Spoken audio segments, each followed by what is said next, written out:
Orar? Senhor, muito obrigado por essa noite, obrigado por essa oportunidade que o Senhor nos dá de mergulhar fundo na Tua Palavra, que hoje ninguém saia do mesmo jeito que entrou. Aliás, ninguém vai sair de lugar nenhum mesmo. Então, Pai, que em nome do Senhor Jesus, ninguém desligue essa live do mesmo jeito que entrou na live. Muito obrigado, Pai, que sejamos mudados. Amém! Você viu, gente, na quarentena, saia, entrar, não saiu não, tá tudo em casa mesmo. O tema da palavra de hoje, e aí eu vou fazer um resumo do que eu fiz em duas partes lá na sede, eu vou fazer em uma parte só aqui, chama-se Os Sem Promessa. Os Sem Promessa. Me ocorreu um fato muito interessante, que muita gente não teve experiências com Deus na vida. Outros nunca tiveram uma profecia liberada. Você sabe que eu, por ser filho de pastor, eu já ouvi e vi muita coisa. O fato de ser filho de pastor, na minha opinião, é um privilégio. É ou não é privilégio, produção? É. Viu? Siqueira, você. Né? Então, eu acredito que seja um privilégio. E mais, meu pai me levava para muitos lugares, então eu vi muita coisa, eu ouvi muita coisa. Conferências, congressos.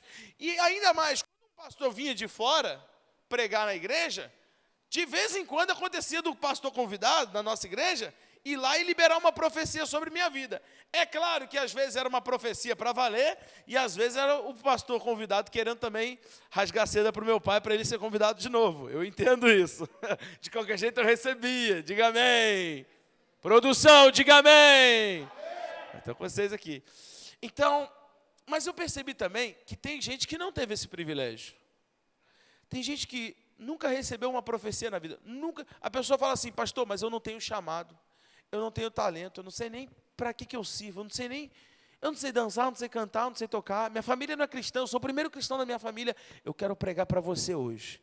Quero pregar para você que acha que não tem promessa de Deus nenhuma para a sua vida. E eu vou falar uma coisa muito feia. Muito feia. Vou começar já no meu primeiro ponto. Você não precisa de promessa.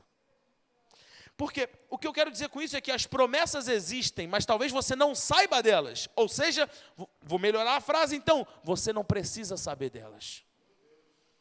Você não precisa ter um profeta profetizando para você toda hora, você não precisa de uma profecia nova, uma revelação toda hora, não. Vou te mostrar na Bíblia, gente que nunca recebeu uma profecia, mas que construiu uma vida digna de ser contada, uma história digna de ser honrada. Dá um zoom em mim, Thiago. Dá um zoom em mim que eu vou pregar aqui, ó, tum, fechadão, que eu vou tum, tum. A pessoa vai sentir, quando eu apontar o dedo, ela vai sentir tocando aqui assim, ó. Fechou? Pega a sua Bíblia comigo, primeiro livro de Samuel. Meu Deus, aleluia. Quem está feliz pelo pastor Rafa está aqui hoje? Produção, toma cuidado. Vem comigo. 1 Samuel capítulo 1. Versículo 1 mesmo. Está comigo? Tem aí também, não tem na tela aí? Então está aparecendo para você aí na sua casa. Vou pulando os versículos de vez em quando, a gente vai lendo junto. Havia certo homem de Ramataim, Zufita, dos montes de Efraim, chamado Eucana. Versículo 2. Ele tinha duas mulheres, uma se chamava Ana, outra se chamava Penina.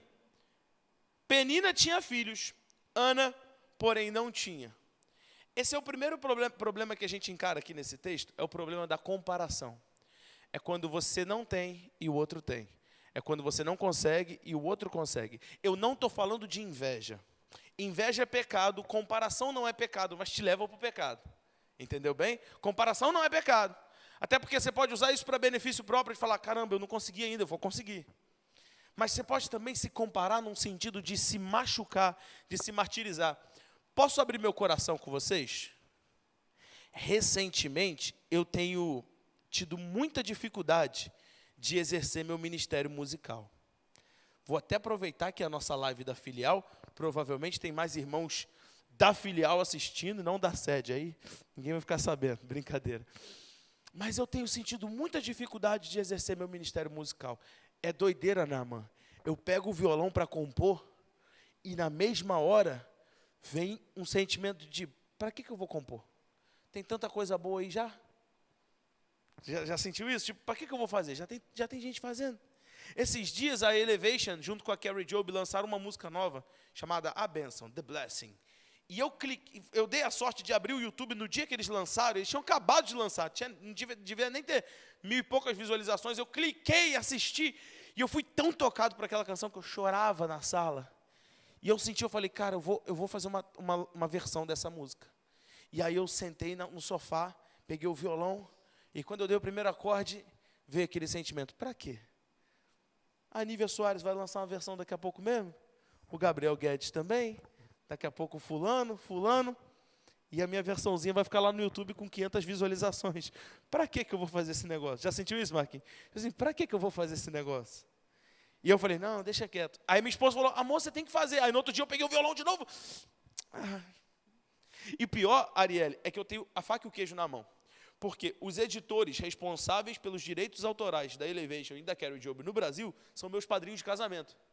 Se eu ligar para eles e falar assim, ô Nelson, Cris, vocês podem fazer um favor para mim? Segura a versão em português oficial da Elevation dessa música.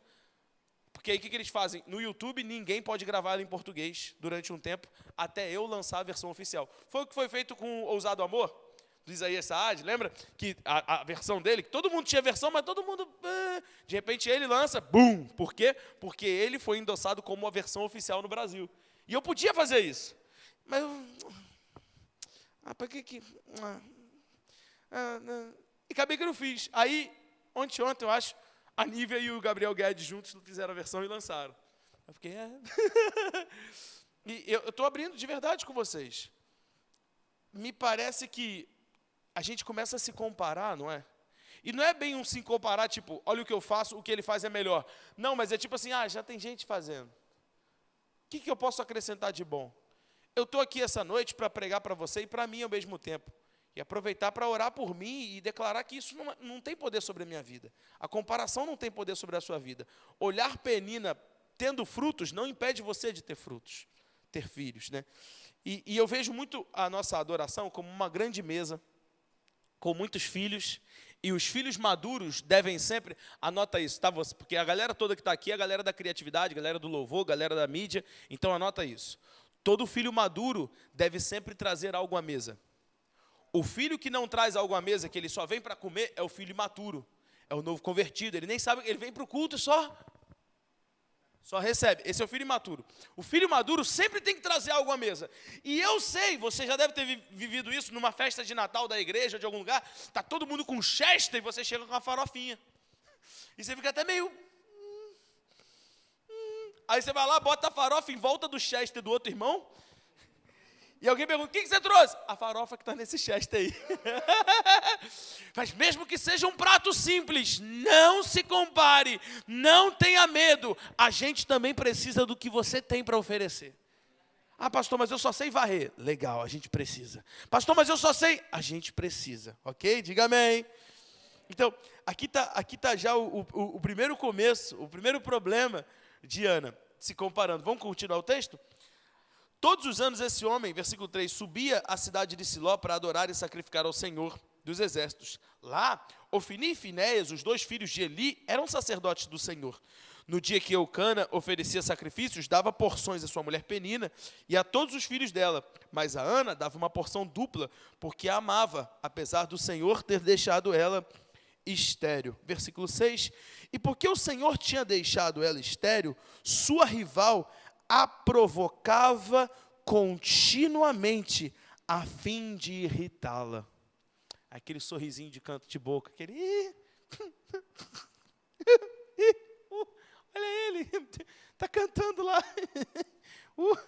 Esse aí é desafinado até para tocar campainha. E aquelas piadinhas que vão... olha o cabelo dela. Ih, soltou o cabelo hoje, né? Virou uma leoa.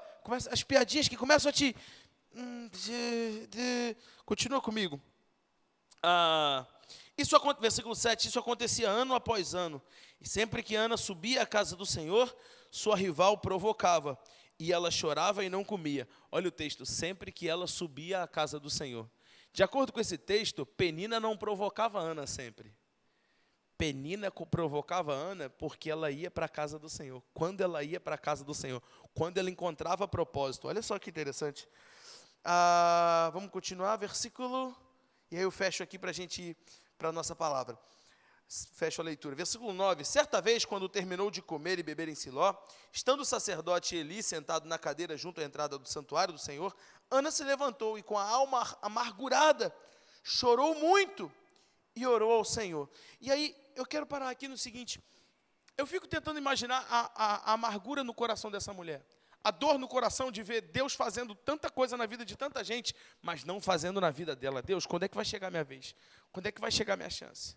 Como eu falei para vocês, eu tive muitos privilégios nesse sentido.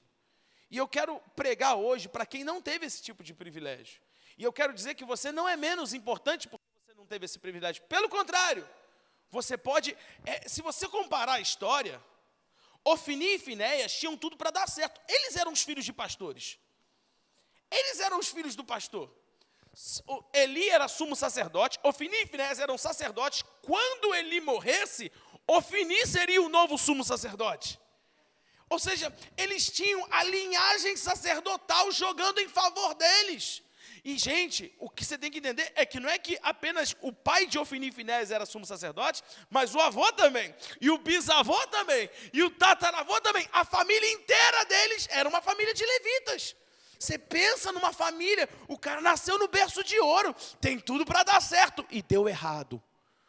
Não vou entrar nos detalhes, mas você conhece a história. Ofni e Finéias morrem e Deus coloca Samuel no lugar dos dois. Samuel, que não tinha promessa nenhuma, tinha nada. Deus coloca no lugar. Eu estou pregando para Samuéis aqui essa noite. Gente que às vezes não teve promessa, gente que é improvável, mas que Deus colocou no lugar certo para fazer a coisa certa. E eu compartilhei alguns testemunhos, não vou demorar nisso hoje, mas se você quiser, você assiste depois lá na terça-feira retrasada o que a gente falou. E eu dei alguns testemunhos que aconteceram na minha vida.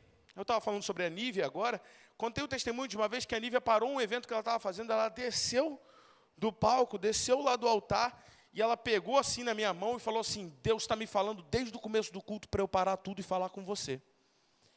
Deus está me dizendo que Ele te escolheu para quebrar paradigmas e sofismas. Depois eu fui procurar no dicionário o que era. E ela começou a profetizar, e eu só recebendo. E ela subiu e continuou a ministração. Esse tipo de coisa aconteceu tantas vezes na minha vida, mas tantas vezes. Eu contei uma história, uma vez a gente estava em Brasília, numa conferência de pastores, e quem estava pregando era o Myles Monroe, e foi a última vez que ele veio no Brasil, e ele estava pregando, e era a última ministração dele. E aí ele estava pregando sobre a nova geração. E aí ele falando, onde está a nova geração? A minha geração espera que uma geração se levante para que a gente passe o manto. Onde está a nova? Where is the next generation? Where is the next generation? E aí eu estou lá embaixo assim, e aí estava todo mundo sentado. Eu levantei no auditório, aquele auditório devia caber umas 8.000 pessoas, eu saí correndo lá para frente, que nem um doido, sozinho. E eu parei em frente ao altar e comecei a gritar, Here I am! Eis-me aqui. É muito doido, né? E aí eu lembro que o Myles parou de pregar, dobrou o joelho, que o palco lá era muito alto, esticou a mão para baixo assim e começou a profetizar na minha vida. Palavras como eu declaro meu manto, eu declaro eu declaro... Aí daqui a pouco ele levanta, termina a pregação dele, acaba a conferência, e aquela foi a última pregação do Myles Monroe no Brasil, porque ele voltou para sua terra natal, e lá teve um acidente num avião, e morreu. Vou falar de uma maneira bem, assim, pomposa, só para parecer algo, só para você entender. Teoricamente falando, fui a última pessoa por quem Myles Monroe orou aqui no Brasil. E as palavras foram, eu declaro meu manto, palavras fortes. Então, mas eu estou falando isso não é para me justificar, não, é para dizer que realmente eu vejo gente que teve certos privilégios, que teve homens de Deus para dizer, olha, meu pai, por exemplo, meu pai não, foi o primeiro crente da família dele, já eu não, eu sou filho de pastor, olha a diferença das duas gerações. E aí eu tive o privilégio de manhã meu pai olhar para mim e falar, você será um homem de Deus. E quando eu fazia alguma besteira, meu pai não me chamava de palhaço, nem de idiota, nem de imbecil. Ele chegava para mim e falava, onde está o homem de Deus que eu criei você para ser? Isso é diferente. Isso é diferente de, ó, seu imbecil, seu idiota, você não serve para nada. Do que pegar e falar assim, esse não é o filho que eu criei você para ser. Cadê o homem de Deus que eu estou criando você para ser? E eu entendo que isso é um privilégio, mas eu posso dizer para você com todas as letras, de acordo com a minha Bíblia, se você não teve isso, não faz diferença, você consegue também. Você consegue também. E aí eu mostro para você Ana e Samuel. Qual é o segredo então de Ana? Ana não tinha recebido nenhuma promessa. Eu gosto de comparar a história de Samuel com a de Sansão. Porque Sansão na Bíblia, veio um anjo do céu anunciar que Sansão nasceria. Imagina que tenha sido o mesmo anjo de Maria. Imagina que tenha. Imagina isso. E aí esse mesmo anjo chega e fala, vocês vão ter um filho, o nome dele vai ser Sansão. Olha, gente, deixa eu fazer uma pergunta aqui. Quem aqui, um anjo desceu do céu antes da tua mãe engravidar e disse, você terá um filho, o nome dele será fulano de tal, e ele vai fazer isso, isso, isso, isso, isso. Gente, o cara já nasceu com a rota preparada. E pior, quando o garoto nasce, gente, um nazireu, só para você entender, o voto de nazireado, na esmagadora maioria das vezes, era feito pela própria pessoa. Ou seja, o cara tinha 30, 40 anos de idade, ele ia falar, de agora em diante sou nazireu. Sansão, a Bíblia diz que ele era nazireu do ventre. Sabe o que significa nazireu do ventre? Quer dizer que a mãe dele não bebia, parou de beber qualquer tipo de bebida alcoólica, porque dentro da barriga dela tinha um bebê que jamais beberia bebida alcoólica. O garoto nasce e a promessa que ela faz é de nunca rapar o cabelo do garoto. Desde que, ou seja, ele já nasceu com tudo alinhado. Sansão não era necessariamente um cara forte, porque a Bíblia diz que toda vez que o Espírito Santo vinha sobre ele, ele ficava forte. Né? Então, não necessariamente ele era um cara parrudo. Mas imagina você ter isso. Então, Sansão tinha tudo para dar certo. E deu errado. E deu errado. Muito errado. Agora, a minha pergunta para os irmãos, quem era Samuel na fila do pão? Samuel não era ninguém. Samuel não era filho de levita, não era filho de sacerdote, não era nada. Samuel, inclusive, era um serviçal do templo. O que quer dizer isso? É um garoto que a mãe deixou no templo e falou assim, ó, vai servir no templo. Pergunta os irmãos, quantas vezes Ofni e Finéias não falaram assim, ô garoto, pega lá não sei o quê, pega a vassoura e lava isso aí. Sim, senhor, sim, senhor, sim, senhor. Quantas vezes Samuel não foi humilhado por Ofni e Finéias, porque Ofni e Finéias eram sacerdotes, Samuel era só um servo, só era um garoto. É chocante isso aqui. Só que, deixa eu tentar explicar isso para você. Quando você não recebe promessa nenhuma da parte de Deus, você tem uma coisa a fazer. Fazer um voto. Voto é uma promessa invertida. Se você recebe uma promessa de Deus, é Deus falando, eu vou fazer isso, isso, isso na sua vida. Se Deus nunca falou isso para você, deixa eu tentar só te explicar. Não quer dizer talvez que Ele nunca tenha dito, mas talvez que você nunca tenha ouvido. Mas se você nunca ouviu Deus falar uma promessa direta, eu vou te usar. Nada disso. Posso te dar uma sugestão? Faça um voto. Foi o que Ana fez. Deus, já que o Senhor não quer me dar um filho, já que o Senhor não me prometeu um filho, eu é que vou te prometer algo. Se me deres um filho, eu devolvo para ti. Entende que o voto é uma promessa invertida. É quando você pega tudo que Deus quisesse, tudo que você queria que Deus fizesse por você, e você diz, se o Senhor fizer, isso vai acontecer. Então não é Deus prometendo para você, mas é você prometendo para Ele. E aí eu posso te dar uma frase para você agarrar com isso para o resto da vida. Para o resto da vida, para você lembrar disso aqui. Um voto honrado vale mais que uma promessa desprezada. Para que te vale a promessa de Deus? Eu digo mais. Digo mais. Eu até entendo a licença poética do irmão Marquinhos Gomes para compor quem tem promessa de Deus não morre. É uma licença poética. Eu entendo o que ele quer dizer. O que ele quer dizer é que se Deus quer fazer algo na minha vida, Ele não vai me deixar morrer. No entanto, eu preciso te dizer isso. Deus ter promessas na sua vida que ainda não se cumpriram, de longe, não necessariamente significa que você não vai morrer. Pelo contrário, tem gente na Bíblia que Deus matou.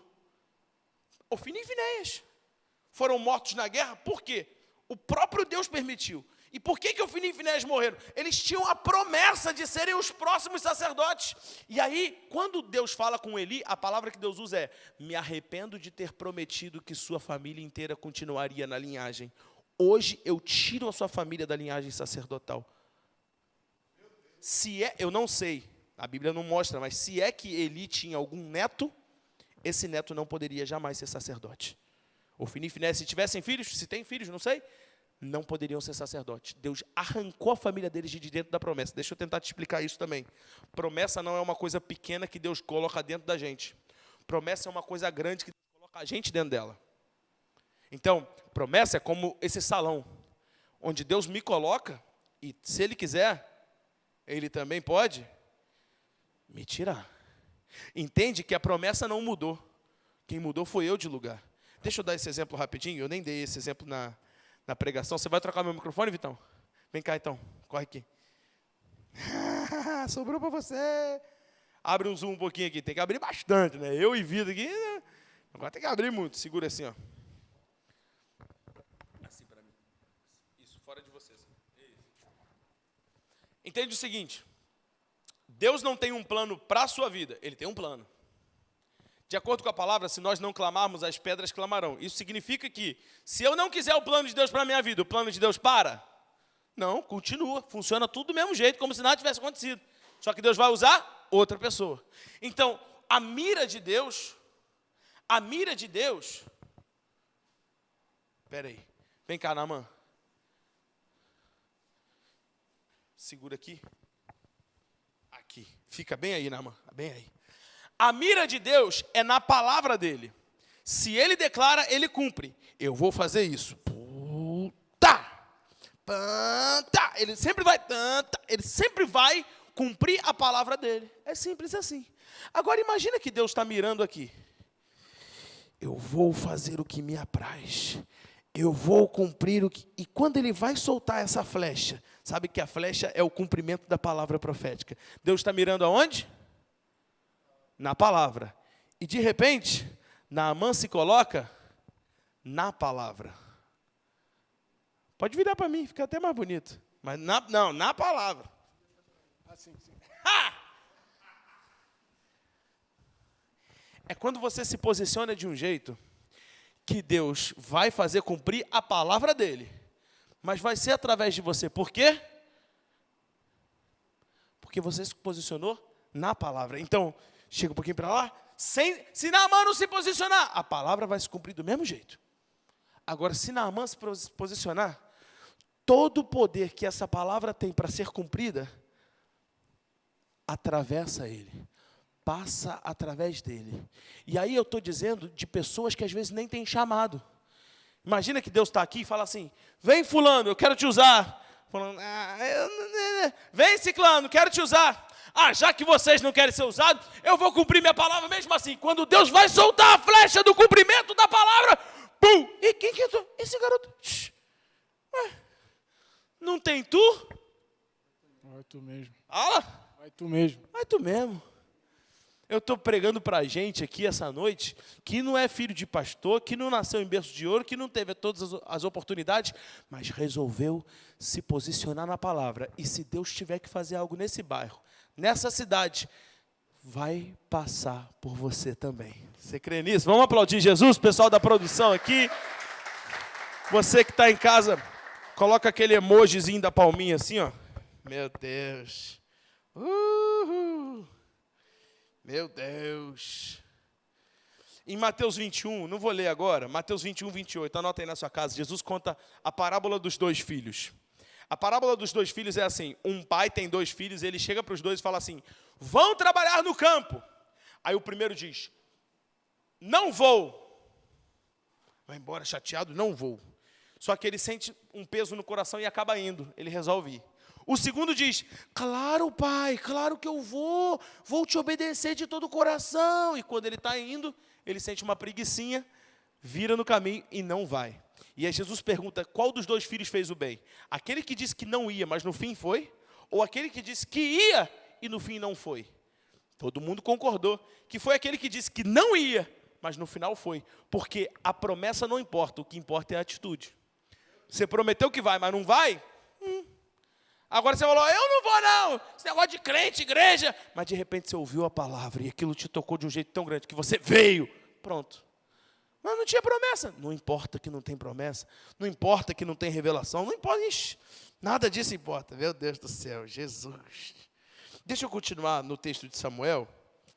Essa parte eu não ministrei lá na sede. Então, exclusivo aqui. Vem comigo aqui.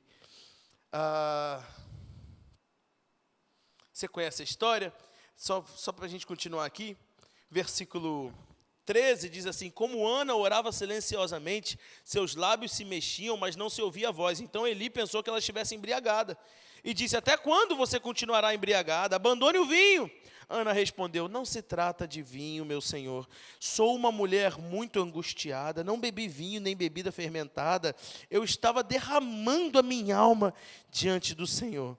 Aí versículo 21 diz assim: quando no ano seguinte Eucana subiu com toda a sua família para oferecer sacrifício anual ao Senhor e para cumprir seu voto, Ana não foi e disse ao seu marido: depois que o menino for desmamado, eu o levarei e apresentarei ao Senhor. Se você continuar lendo o texto, a gente não vai ter tempo, chega um momento que finalmente Ana vai lá para Eli com um garoto agora, com Samuelzinho.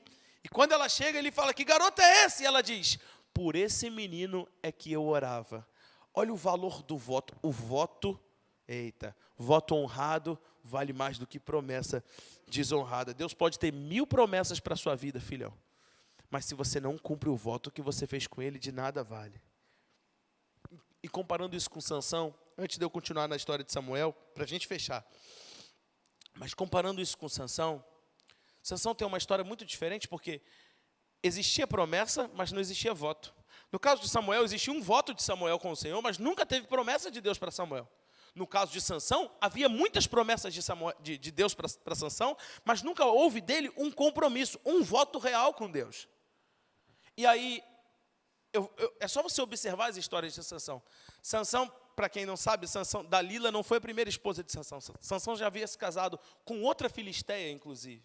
E pior, a Bíblia conta uma história muito interessante quando Sansão vai para a cidade de Gade, e lá dentro, é uma cidade filisteia, era a capital, a maior cidade da Filisteia, ou seja, a maior cidade do povo inimigo. E ele vai lá disfarçado para ninguém perceber que era ele, e ele contrata uma prostituta e vai na casa dela e se deita com ela.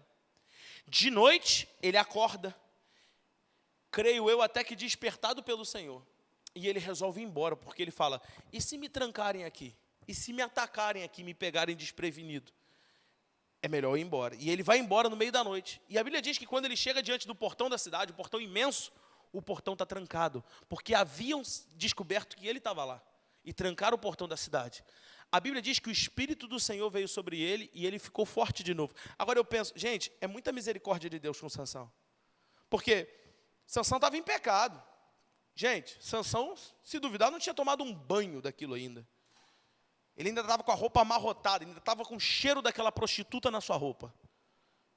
O que Deus devia ter feito, modo de dizer, era: Sansão, agora se vira então. Mas Deus é tão misericordioso que a Bíblia diz que o Espírito Santo veio sobre ele de novo. E eu acho que, na verdade, Sansão não soube aproveitar essa oportunidade, porque quanto mais misericórdia Deus aplicava para ele, menos temor ele tinha. E mais ele achava que podia continuar brincando, que Deus sempre o livraria. E aí a Bíblia diz que ele arrancou as portas da cidade, subiu no monte e encravou as portas da cidade em cima do monte e bradou para todo mundo ouvir, aquela história que você conhece. Só que depois disso, Sansão se envolve com Dalila, você conhece a história toda. Sansão então agora está fraco, aprisionado, cego, e aí colocam ele nas duas colunas do templo de Dagon. Você lembra da história? E aí ele faz uma oração, ele diz: Deus, me dá minha força só mais uma vez, para que eu possa me vingar pelo que os filisteus fizeram com os meus olhos. E aí Deus responde à oração dele, dá forças a ele mais uma vez, e ele empurra as colunas, derrubando a galeria do templo, matando mais de 3.000 pessoas, inclusive a ele mesmo. E a frase que termina a história de Sansão é essa daqui, no texto: e Sansão matou mais em sua morte do que em toda a sua vida. Em outras palavras, é que a morte de Sansão foi mais vantajosa do que a vida. Em outras palavras, é melhor ele morrer do que continuar vivo. Você pensa você desperdiçar tanto as promessas de Deus, a ponto de Deus dizer: é mais vantagem para o meu reino eu matar ele agora do que deixar ele vivendo. Não existe base bíblica para eu afirmar com certeza, mas eu suspeito de que se Sansão continuasse vivo, cedo ou tarde, ele ia voltar a fazer as mesmas coisas. Porque não havia temor. Tanto que na oração dele, era uma oração de vingança. E Deus só ouve porque Filisteu era inimigo mesmo, Deus queria aniquilar os caras, está tudo certo. Mas era uma oração de... Não era nem uma oração de Deus. Me perdoa, Senhor. Eu errei. Não foi aquela oração estilo filho pródigo. Pequei contra o céu e perante ti, já não sou digno de ser chamado teu filho. Não é, me dá força para eu me vingar desses caras. Olha o que eles fizeram comigo. Sansão, não foram eles que fizeram, foi você. Você que desprezou todas as promessas. Você que pensou que o seu cabelo fosse o segredo da força, quando era o Espírito Santo o tempo todo. Não foram eles, foram você destruiu o seu chamado. Foi você, não foram eles. E Deus aplica a misericórdia mais uma vez. Tem uma história muito triste na nossa cidade. Eu acho que ninguém conhece essa história, só minha família, porque a gente era amigo.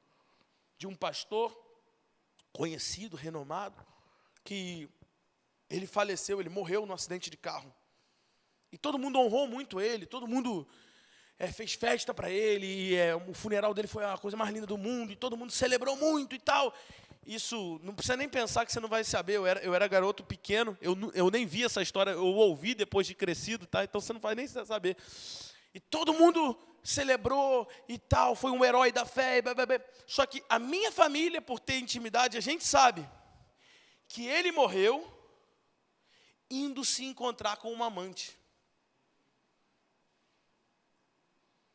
Ninguém sabe. Foi um acidente de carro, ele morreu indo se encontrar com uma amante. Na minha opinião, sabe o que Deus estava fazendo? Prefiro te matar. Deus tinha promessas para ele, que não tinham se cumprindo ainda. Prefiro te matar do que envergonhar o evangelho. Ou quem sabe, prefiro te matar do que ver você pecar de novo e se afastar de mim. Então te mato, mas não te perco. Pensa no... Gente que desperdiçou as promessas que Deus tinha. Gente que deixou.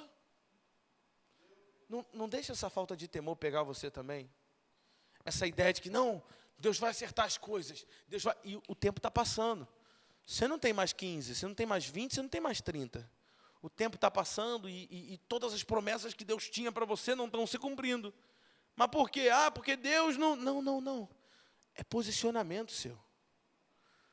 Coisa que Samuel tinha. Agora deixa eu tentar te explicar a história de Samuel. Samuel era um garoto que não tinha pai sacerdote. Não veio de família sacerdotal.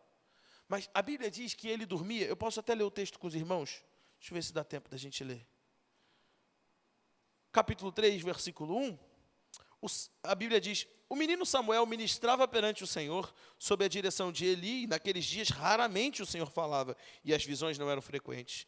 Certa noite, Eli, cujos olhos estavam já se fechando, já fracos, que não conseguia mais enxergar, estava deitado em seu lugar de costume. Versículo 3, a lâmpada de Deus ainda não havia se apagado, e Samuel estava deitado no santuário do Senhor. Para aqui. Samuel estava deitado no santuário do Senhor. A palavra santuário significa a parte interna do templo, ou melhor, do tabernáculo, ok? Santuário pode ser lugar santo ou lugar santo dos santos. Aquela parte ali é o santuário. Só que a Bíblia faz questão de deixar um pouco mais claro, lê comigo, no santuário do Senhor, onde a arca de Deus se encontrava. Ou seja, Samuel não estava dormindo no lugar santo. Samuel dormia no lugar que ninguém era permitido entrar. Eu tenho uma outra pregação sobre isso, que eu digo que a presença de Deus sabe quem é intruso e quem é de casa.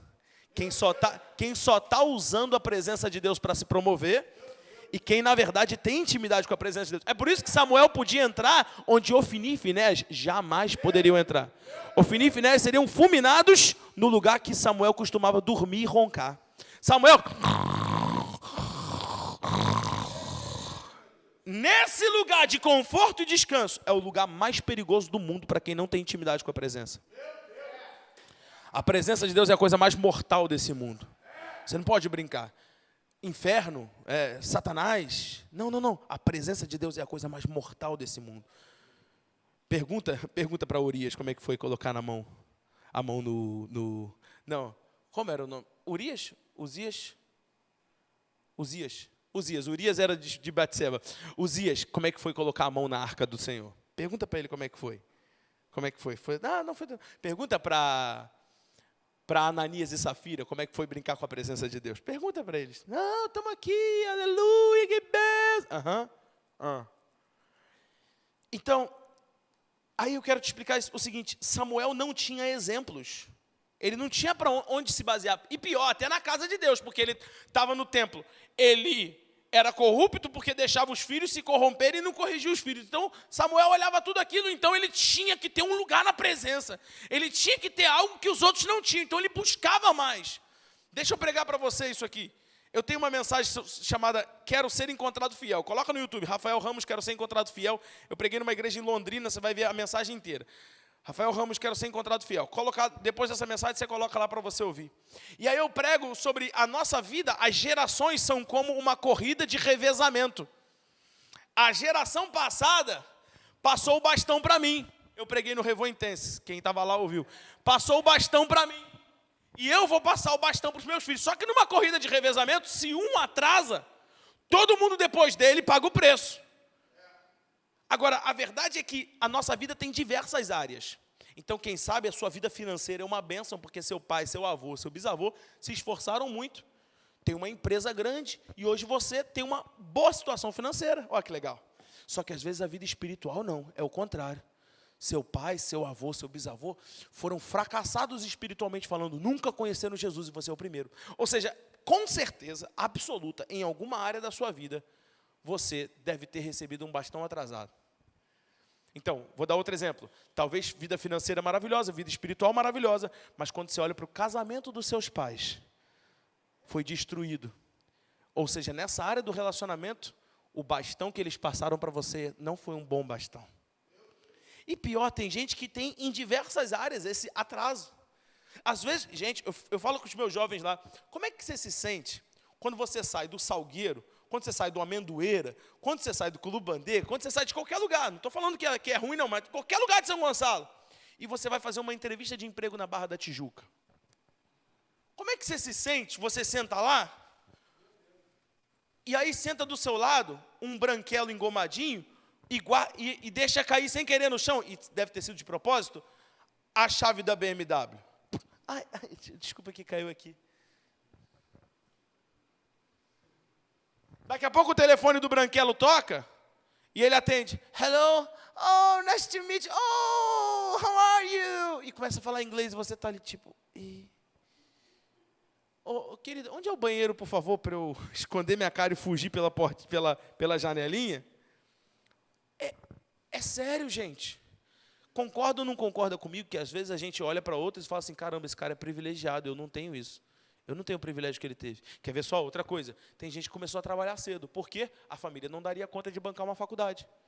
14, 15, 16, 17 anos, quem sabe você largou a escola, se duvidar. Nem terminou o ensino médio. Por quê? Começou a trabalhar.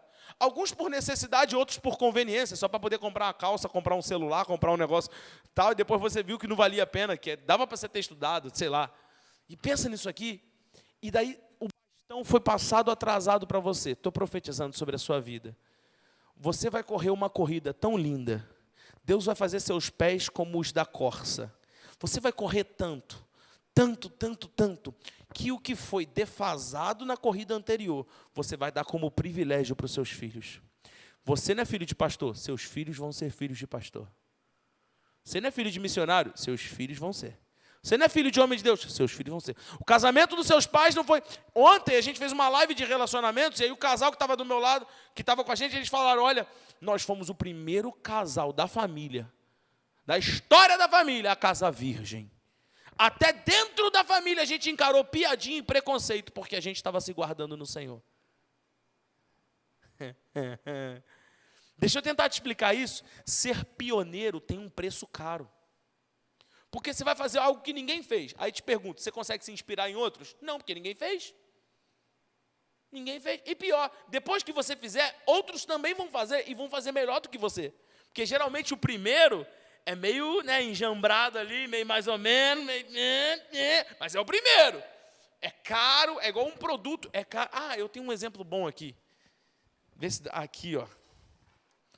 eu uso esse meu lápis aqui, adoro esse lápis que eu tenho aqui. Se você olhar a etiqueta, sabe quanto custou esse lápis? Tenho até vergonha. Hoje em dia eu tenho vergonha de dizer. R$ 29,90. Um lápis. Eu paguei, é isso que você está ouvindo. Eu paguei R$ 30 num lápis.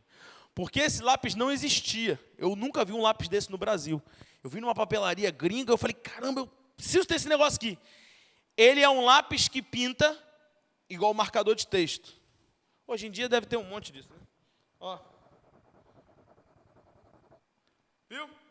Isso aqui para a Bíblia, gente, que tem a folha fininha, é maravilha, porque aí não vaza do outro lado. Falei, isso aqui é uma maravilha, comprei, 29 conto.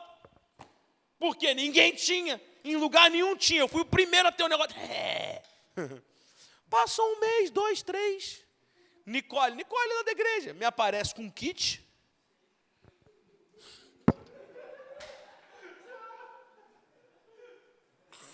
Ai, meu Deus do céu. Um kit com 5 desse aqui. Olha, pastor, comprei igual o seu.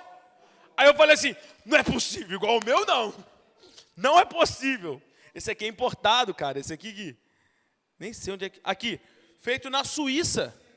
Não, feito na... Made in China, pra cima de mim, Corona. Aqui, Swiss made, feito na Suíça, mano. E aí ela trouxe um Faber-Castell, camelô lá. Eu falei, que isso? Falei, duvido que faz igualzinho o meu. Quando ela rabiscou o negócio. Falei, quanto que foi esse negócio? R$ 8 o kit.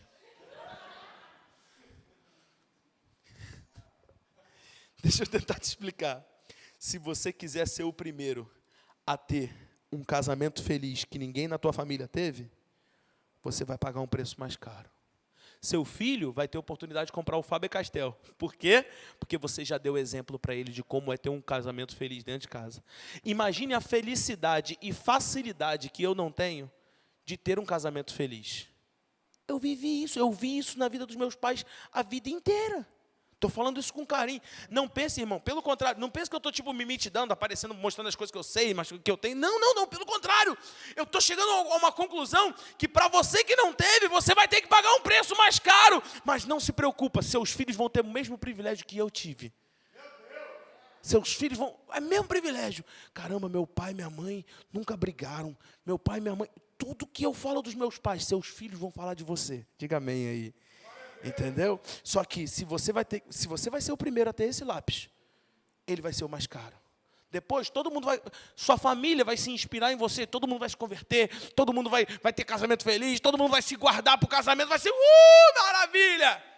Só que até primeiro que você pague um preço mais caro para que as próximas gerações possam pagar um pouco mais barato. É um preço, mano. Eu não sei se você está disposto a pagar. É uma pergunta. Você está? Eu não sei. Você está disposto a pagar esse preço? Não é a coisa mais simples do mundo, sabe? É um preço que você vai pagar. É um preço que você vai pagar para descobrir. Não é nem para descobrir, não, gente. Quem dera fosse só descobrir, mas para criar sua oportunidade em Deus. Você falar, Deus, eu vou falar uma frase pesada aqui, tá, gente? E não encare ela teologicamente, encare ela com licença poética. Você vai falar para Deus, Deus, parece até que você não me escolheu. Mas se o Senhor não me escolheu, eu escolho você. Lembra da oração que Jacó fez para Deus? Eu não vou nem ter tempo de falar. Eu falei ontem sobre Jacó, Elia, falei sobre Raquel, falei sobre Isaú também. Foi bem interessante, mas deixa eu focar aqui em Samuel hoje. Mas aquela oração que Jacó fez, Jacó disse assim, Senhor, se tu fores o meu Deus. É Jacó dizendo assim, eu não sei se você me quer. Eu não sei o que o Senhor tem na minha vida, eu não sei se o Senhor está a fim de usar a minha vida, mas o negócio é o seguinte, eu faço um voto. Se o Senhor me quiser, tu serás o meu Deus. Aí ele faz a oração, se o Senhor me fortalecer e me suprir, me trouxer de volta à casa do meu pai, tu serás o meu Deus, e certamente de tudo quanto o Senhor me der, certamente te darei o dízimo. O voto do dízimo não é a questão aqui, o voto que é a questão para mim é, Deus, se o Senhor não quer nada comigo, ok, mas se o Senhor quer, porque ele tinha acabado de ter uma visão, ele falou, será? Será que o Senhor quer algo comigo? Porque se o Senhor quiser, se o senhor quiser. Você já encarou aquela situação onde você olhou alguém desperdiçando algo que você daria a vida para ter? Eu vi um filme uma vez que um filho pediu perdão para o pai chorando, e aí o empresário que estava do lado do pai disse assim, cara, eu daria meu braço direito para o meu filho, para ter esse tempo com meu filho, esse momento assim com meu filho, olha só. Eu lembro quando eu era garoto, e no seminário tinha uma senhora muito rica, que estudava lá no SECAM, mas pensa na pessoa rica mesmo, tipo, eu estou falando do nível de ter motorista particular, de só andar no banco de trás, o motorista ter uniforme, luvinha branca, eu estou falando desse nível. Não estou falando do rico que tem um carro, não, estou falando do rico que tem uma frota, é nesse nível. E aí ela uma vez levou o netinho dela lá, e eu era garoto, e eu lembro que a gente foi para o segundo andar da Reminha brincar junto, e ele tinha um trenzinho, que o negócio tinha um controle remoto, que o negócio... E eu fiquei babando, eu nunca tinha nem visto. Ele tinha comprado nos Estados Unidos aquele negócio. Eu fiquei, caramba, o carrinho, o trenzinho. Aí daqui a pouco o trenzinho parou. Que é? Gente, coitado do trenzinho. O moleque veio, ele, não está funcionando, não está andando. Eu só vi ele correndo de um canto ao outro e dando uma bicuda no trenzinho. Essa é porcaria! Bum! E eu, não! Dá pra mim, eu conserto. Você já viu quando gente tem uma oportunidade que você fala assim, cara, esse... É igual, eu vou falar na moral aqui, tranquilo. Você tá semi-encalhado, né? Você tá tipo... e de repente você vê um cara namorando aquela menina. E você fala, nossa, essa menina é maravilhosa, menina perfeita, mano. E o cara brinca, faz gato e sapato da menina, trai a menina com as amigas, deixa a menina chorando, maltrata, e você fica falando, caramba, se eu namoro uma menina dessa, eu ia tratar ela igual a rainha. Aliás, eu quero dar uma dica para as irmãs aí, namore um cara feio. O cara feio, ouve aqui, Marquinhos. Tua esposa está assistindo a live hoje, Marquinhos? Ela ouviu o meu conselho. Namore um cara feio. Porque o cara feio vai te valorizar. O cara feio é aquele cara que ele nunca namorou uma menina bonita na vida. E ele fica olhando e falando assim, cara, olha o que esse cara está fazendo com ela. Se eu namorasse uma menina dessa, eu ia tratar ela igual rainha. Eu ia tratar ela igual a rainha da minha vida, meu irmão. E você namorando os boyzinhos. Pensa, tenta, faz o teste. Namora um feio. Faz o teste. Aí depois você me fala. Você vai namorar o feinho, gente. O garoto vai chorar. Quando você chegar, ele vai... Você tá linda. Desculpa a emoção. Ele vai te tratar igual uma rainha. Ele vai te dar um presente. Não, opa. Você vai ser carregada no colo assim, ó. Entendeu? Fica a dica aí, ó.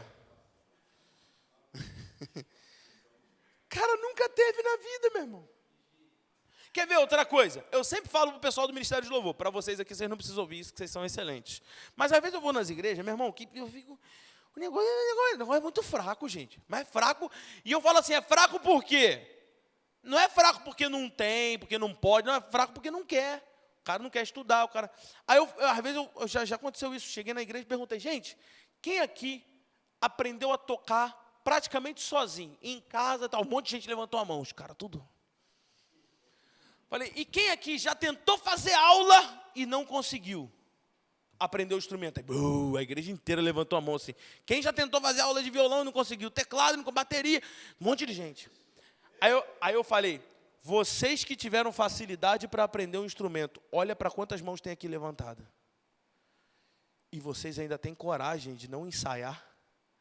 Vocês ainda têm coragem de não honrar a facilidade de aprendizado que Deus deu para vocês e não para outros? Desperdiçar um dom desses é como jogar comida fora na frente de um morador de rua. O cara falando, tudo que eu queria é ter a facilidade de tocar que você tem. Tudo que eu queria é saber cantar como você canta.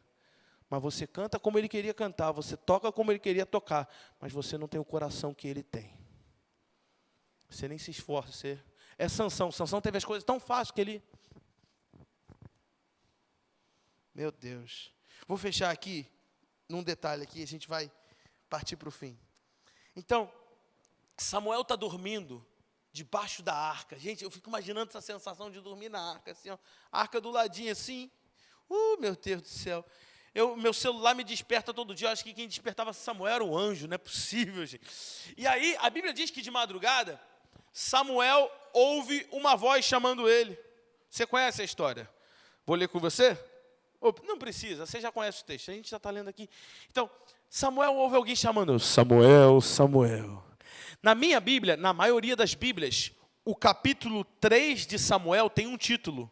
O título é O Chamado de Samuel.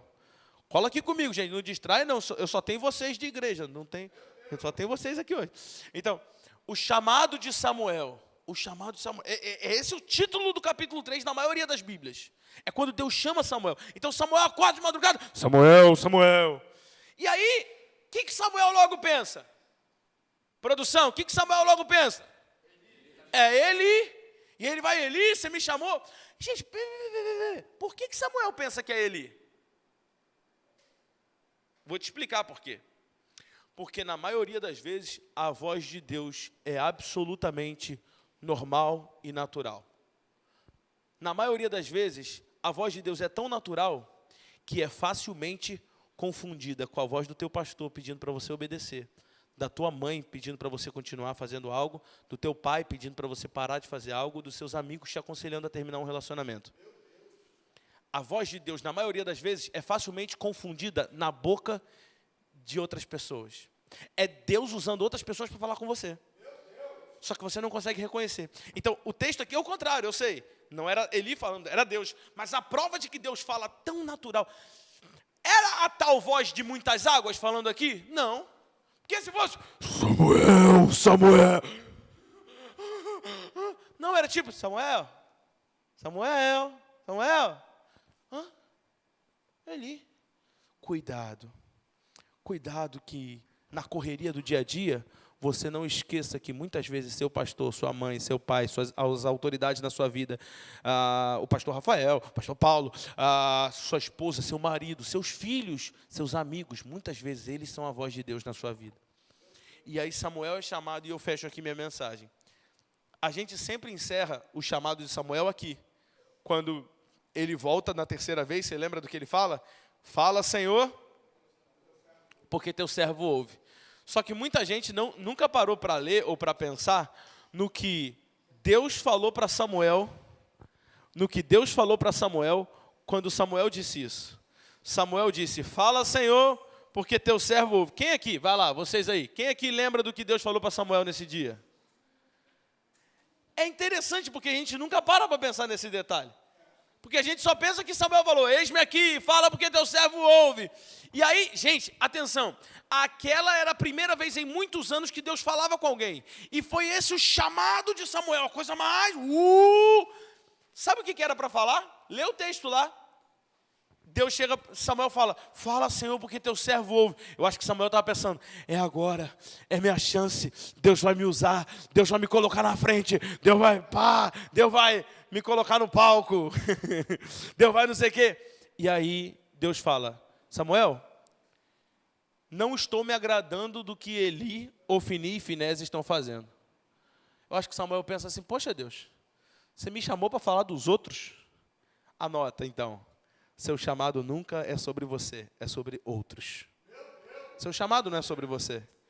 Quando Samuel é chamado, então, sabe Eli? Aí Samuel, puxa Deus, você me chamou de madrugada aqui para falar de Eli? E aí a palavra de Deus vem e ele diz assim, olha, avisa Eli que eu vou tirar a família dele e que eles não serão mais meus sacerdotes. Só que Samuel fica com medo. Quando ele acorda no dia seguinte, ele fica quietinho, não fala nada.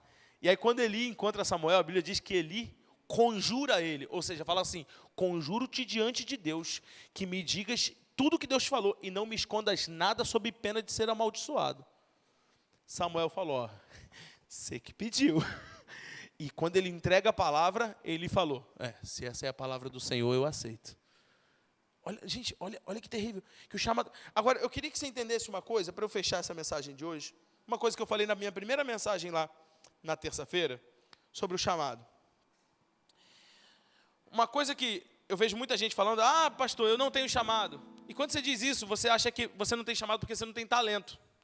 E eu falo, por que você acha que você não tem chamado? Ah, eu não sei cantar, não sei tocar, não sei pregar, não sei orar, não sei dançar na igreja, não sei fazer nada. Não sei fazer teatro. Pastor, não sei fazer nada. Mas deixa eu tentar te explicar isso aqui. Chamado não tem nada a ver com aptidões ou talentos artísticos. Não, nada a ver.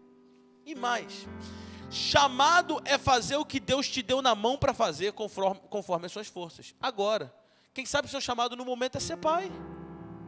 É ser marido. É o chamado que Deus te deu. Quem sabe o chamado que Deus te deu é ser pai agora. E cuidar sozinho e seguir, meu irmão. É o para agora. Por um tempo o chamado foi ser marido. Por um tempo o chamado foi ser namorado. Por um tempo o chamado foi ser pastor. Por um tempo o chamado foi isso. E eu vou te dar um segredo da minha vida. Nossa, segredo da minha vida. Eu estou 70 anos de idade, depois de ter vivido muito. Mas vai, o que eu quis dizer é um segredo que eu tenho na minha vida. Não é um segredo da minha vida. O segredo que eu tenho na minha vida. Vou te contar rapidinho a história. Minha primeira função na igreja foi retroprojetista. Meu amigo.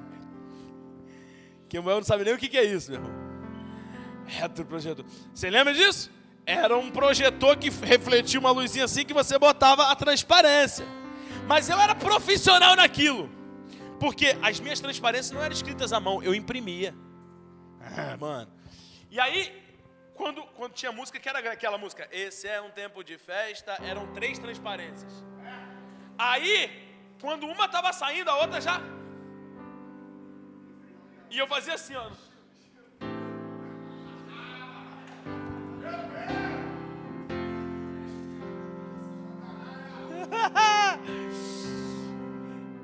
Aí, gente, um dia eu aprendi a tocar bateria, porque filho de pastor fica o dia inteiro na igreja e o único instrumento que fica ligado é a bateria. Eu aprendi a tocar bateria, mal e porcamente, mas aprendi. Aí eu virei baterista. Gente, é sério, eu me empolguei tanto com o negócio de bateria, eu comecei a comprar um monte de equipamento, um monte de baqueta diferente, um monte de coisa diferente, porque eu sabia. Eu falei, gente, que negócio de transparência, nada a ver. Meu chamado, com certeza, é ser baterista. Esse é o chamado de Deus para a minha vida, com certeza absoluta. Aí, a minha vida continuou, eu aprendi a tocar teclado. E, gente, e aí pior, eu comecei a tocar teclado e cantar na igreja. Eu falei, nossa, que bateria, coisa bateria é fraco, gente. Meu chamado é ser tecladista. E eu comecei a tocar bem, pá. Até que aprendi a tocar violão. E eu falei, é isso aqui, é louvor. Bom, pelo menos estava na mesma área, é louvor, meu chamado é louvor. Até gravei o CD. Meu chamado é louvor. Já sei. Aí que negócio começou. Aí eu me tornei líder de adolescente na igreja. Quando eu comecei a lidar com os adolescentes, eu falei, cara, que louvor o quê? Deixa os garotos cantar. E eu preciso cuidar desses garotos aqui. E eu fiquei tão apaixonado pelo ministério de adolescentes que eu tomei uma decisão. Para o resto da minha vida eu vou ser líder de adolescente. Para o resto da minha vida eu vou ser líder de adolescente. Só tem um problema. Os adolescentes cresceram. E quando os moleques começaram a fazer 18, 19, 20, 30, 24, como é que eu vou ser líder de adolescentes se os adolescentes têm 24? Eu me tornei líder de jovens, para continuar cuidando dos mesmos caras. E eu falei, caramba, fiz uma promessa e não vou cumprir, porque eu disse que eu seria líder de adolescentes pro resto da vida, só que os adolescentes agora são jovens. Aí, gente, você não sabe da maior, comecei a fazer meu curso de Direito. E eu me apaixonei tanto pelo negócio que eu já me via sendo advogado, tipo, viajando o mundo, advogando para... Ai, meu Deus. Não. Advogando para agências de missionários. Tipo, tem um missionário que vai ser morto em tal lugar, lá no Camboja. Eu vou lá ser advogado dele. Mano, eu comecei a visualizar. E aí, pior... Passei no exame da ordem. Eu falei, cara, agora eu vou ser advogado. Agora eu entendi. Gente, Deus estava me escondendo nesse negócio de louvor o tempo todo, porque meu chamado é esse aqui. E pá, aí tem um problema, gente. Fui consagrado a pastor. Aí eu falei, miserável, agora entendi. Meu chamado, com certeza. Agora sim, João. Agora descobri meu chamado. Meu chamado? Ser pastor, claro. Agora vou para onde? Nossa igreja não tem bispo, não tem apóstolo, acho que parou aqui mesmo, acho que é isso mesmo. Pastor para o resto da vida, acabou, descobri. Casei. E, gente, quando a gente casa, eu nunca tive vontade de faltar um domingo na minha vida, mas quando eu casei, eu falei, Netflixzinho, chocolate quente.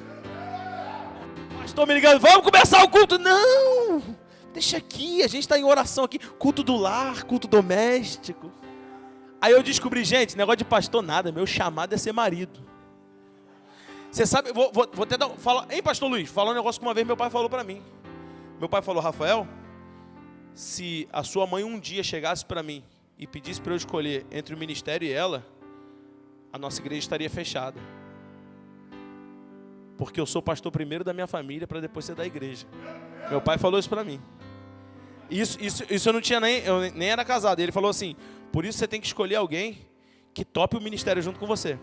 Porque se essa pessoa não topar, das duas uma, ou vai dar em divórcio, ou vai dar na ruína do seu ministério. E na maioria das vezes nas duas, porque o cara se divorcia e perde o ministério. O cara perde os dois ao mesmo tempo. Doideira, né? E aí eu falei, não, meu negócio é ser... Aí eu decidi que pro resto da minha vida eu vou ser marido. Acabou esse negócio de pastor, de reto projetista, de baterista. É marido. Aí vem a Bia, amor, tô grávida. Aí me arrebento. Descobri que meu chamado é ser pai de menina. Só tem um problema. Tô grávida de novo. Descobri que meu chamado é ser pai de meninas. Gente, sabe o que eu descobri? É que mentiram para mim. Todo mundo vivia dizendo que eu tinha que descobrir o chamado de Deus para minha vida. E eu descobri que eu não tenho chamado. Eu tenho chamados. E cada vez que Ele me chama, eu tenho obedecido. Seja no retroprojetor, seja na bateria. A minha pergunta não é qual é o chamado de Deus para a sua vida, mas o que Ele está te chamando para agora. Não é o que Ele está te chamando para o resto da vida, que nunca vai mudar. Não, mas é agora. Quem sabe o que Deus está te pedindo é seu namoro para você abrir mão. Quem sabe o que Deus está te pedindo, pode vir, pessoal. O que Deus está te pedindo é para você começar a tua faculdade. Quem sabe o que Deus está te pedindo é para você se profissionalizar, é para você abrir tua empresa. Mas quem sabe o que Deus está te pedindo agora é para você voltar para os braços do Pai. Então eu não estou te perguntando qual é o seu chamado, mas eu estou dizendo o que Deus está falando agora. O que Deus está falando agora? Se ninguém nunca profetizou nada na sua vida, se ninguém nunca declarou uma promessa de Deus para a sua vida, eu estou aqui para declarar: você é filho amado, você é filha amada, escolhido do Pai, escolhido desde o ventre da sua mãe. Se levanta, toma posição, toma postura, é a sua vez, é a sua hora.